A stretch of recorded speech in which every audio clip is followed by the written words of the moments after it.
यदि अपन बात करें मेमोरी ग्लैंड का, तो मेमोरी ग्लैंड के बारे में एनसीईआरटी में एक लाइन लिखी हुई है। क्या लिखा हुआ है?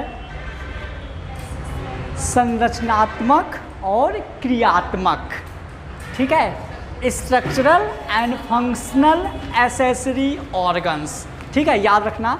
जो मेमोरी ग्लैंड होती है structural and functional accessory organ होता है।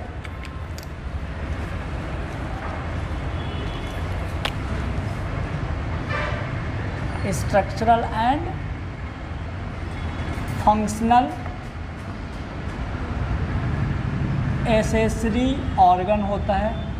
यदि अपन इसके डेफिनेशन की बात करें तो देखो, glandular organ located on the chest, glandular organ located on the chest. The memory gland is made up of connective tissue, fat and tissue that contain the gland that can milk also called breast। मतलब कि जो memory gland होता है, ये memory gland जो है एक glandular organ होता है जो चेस्ट के ऊपर मतलब सिचुएटेड होता है, और ये बनता किससे है? तो कनेक्टिव टिश्यू रहते हैं विथ इंक्लूडेड फैट, या तो अपन अलग से बोल सकते हैं कि टिश्यू, क्योंकि कनेक्टिव टिश्यू में फैट वगैरह सब आ जाएंगे। टिश्यू जो कि क्या करता है? मिल्क सिंथेसिस करता है, मिल्क बनाता है, तो जिसको हम क्या बोलते हैं? ब्रेस्ट भी बोल सकते हैं। तो ये हो गया अपना मेमोरी ग्लैंड। अब मेमोरी ग्लैंड की यदि अपन स्ट्रक्चर की बात करें तो जो थोरेसिक केज होता है, जो रिब्स होती है ना, तो रिब्स के ऊपर समझना, जैसे रिब्स हैं, रिब्स के ऊपर क्या होता है? ग्लैंडुलर टिश्यू होता है। तो जैसे ये रिब्स हैं, ये रिब्स पता पूरी ऐसे हैं, समझना, ये रिब्स है ना, ये रिब्स पूरी ऐसे हैं, ये रिब्स ऐसे हैं, बीच में लंग्स रखा हुआ है, और लंग्स मतलब रिब्स के बाहर क्या है? मेमोरी ग्लैंड है, ठीक है। तो ये रिब्स हो गया। दोनों रिब्स के बीच में क्या है? देखो, मस्कुलर मसल्स बिटवीन रिब्स, है ना, तो हो गए रिब्स। और ये फिर अब इसके बाद अपन बात करें तो ये जो कनेक्टिव टिश्यू है पूरा का पूरा, ये जो टिश्यू है, ये पूरा का पूरा टिश्यू क्या कहलाता है? Mammary glands. अब इसका स्ट्रक्चर क्या होता है? देखो, तो सबसे बाहर जो स्ट्रक्चर होती है उसको हम बोलते हैं स्किन, सबसे बाहर होती है स्किन। स्किन के बाद क्या होता है? स्किन के फोल्डिंग ऑफ स्किन, जो स्किन के फोल्ड्स होते हैं ना, तो इस तरह से देखो, यदि अपन बात करें तो इस तरह से मायो मतलब इस तरह वो स्किन के जो फोल्डेड होते हैं ना, इस तरह से ट्यूब बनाते हैं, जिसको हम बोलते हैं लैक्टिफेरस डक्ट। क्या बोलते हैं? Lactiferous duct. और लैक्टिफेरस डक्ट के इस वाले पार्ट को हम क्या बोलते हैं?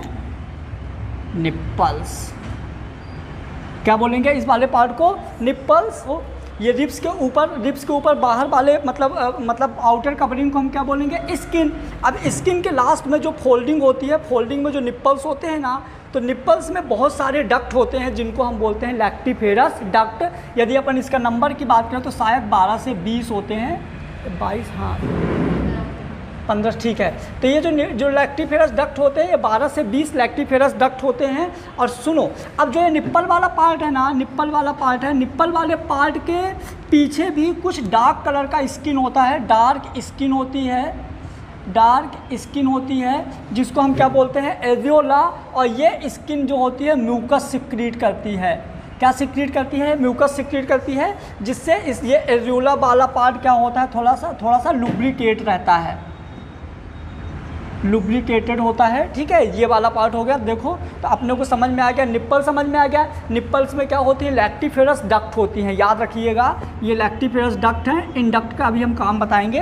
तो लैक्टिफेरस डक्ट हो गया, मतलब कि जो लैक्टिफेरस डक्ट, बहुत सारी लैक्टिफेरस डक्ट आके एक अलग ही ट्यूब लाइक स्ट्रक्चर बनाएंगे, जिसको हम क्या बोलेंगे? निप्पल्स। निप्पल्स के बाहर एक डार्क कलर का स्किन होता है, जिसको हम बोलेंगे एरियोला, जहाँ पे क्या होता है? डार्क स्किन होती है और म्यूकस सिक्रीट करता है। क्लियर हुआ? चलिए, अब लैक्टिफेरस डक्ट के और आगे जाओगे ना, तो लैक्टिफेरस ग्लैंड्स होंगी। क्या होंगी? लैक्टिफेरस ग्लैंड्स होंगी। जितनी लैक्टिफेरस डक्ट होंगी उससे 1-2 मतलब 2-4 कम लैक्टिफेरस, मतलब शायद 12 से 18 या 15 लैक्टिफेरस डक्ट होते हैं। देखो, ये लैक्टिफेरस डक्ट हैं। क्लियर? कहाँ गया रेड वाला? ये लैक्टिफेरस डक्ट होते हैं। अब लैक्टिफेरस देखो, लैक्टिफेरस डक्ट और लैक्टिफेरस ग्लैंड, लैक्टिफेरस डक्ट और लैक्टिफेरस ग्लैंड के बीच में जो ये पार्ट बचा ना, यहाँ जो एक्स्ट्रा पार्ट बचा है, यहाँ पे एक्स्ट्रा वाले पार्ट पे फैट और कनेक्टिव टिश्यू होता है। फैट और कनेक्टिव टिश्यू की वजह से ये जो होता है सॉफ्ट होती है, ठीक है। फैट और कनेक्टिव टिश्यू की वजह से सॉफ्ट होती है, जो कि पैरेन्काइमा है ना, पैरेन्काइमेटस होती है, पैरेन्काइमा से बनता है। ये हो गया अपना फैट और कनेक्टिव टिश्यू यहाँ रहता है। अब देख लो लैक्टिफेरस ग्लैंड में क्या रहता है, तो एसिनर एपिथेलियम सेल जो होती हैं लैक्टिफेरस ग्लैंड में कवर्ड होती हैं। क्या? एसिनर एपिथेलियम, याद रखिएगा। अब क्या होता है, प्यूबर्टी के बाद फीमेल बॉडी से एस्ट्रोजन हार्मोन सिक्रीट होता है। कौन सा? एस्ट्रोजन हार्मोन सिक्रीट होता है। और एस्ट्रोजन हार्मोन क्या करता है, ब्रेस्ट या मेमरी ग्लैंड के साइज को इंक्रीज करने में हेल्प करता है, साइज इंक्रीज करने में हेल्प करता है एस्ट्रोजन हार्मोन। क्लियर हुआ? तो मेमरी ग्लैंड का साइज साइज इंक्रीज होता जाता है।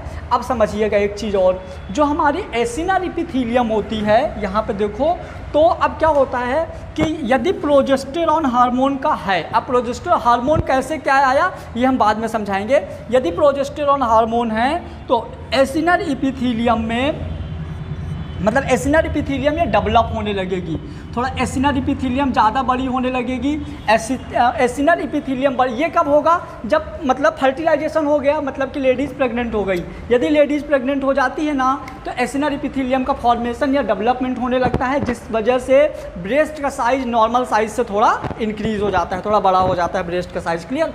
चलो अब यहाँ पे देखो, एसिनर एपिथेलियम के बाद अपन बात करेंगे, ओएस्ट्रोजन हार्मोन सिक्रीट होता है। और ओएस्ट्रोजन हार्मोन क्या करता है, लैक्टिफेरस ग्लैंड या पैरेन्काइमेटस का फॉर्मेशन में हेल्प करेगा। अब यहाँ पे जो होंगे, जो लैक्टिफेरस ग्लैंड है ना, लैक्टिफेरस ग्लैंड में जो एसिनर एपिथेलियम सेल्स होती हैं, एसिनर एपिथेलियम सेल में यहाँ पे मिल्क बनना शुरू हो जाता है।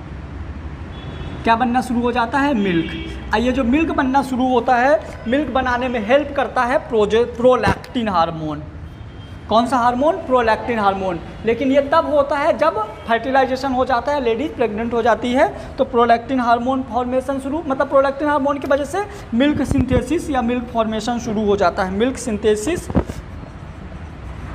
मिल्क फॉर्मेशन शुरू हो जाता है। और मिल्क फॉर्मेशन कहाँ होता है? एसिनर एपिथेलियम के अंदर, लैक्टिफेरस डक्ट के अंदर।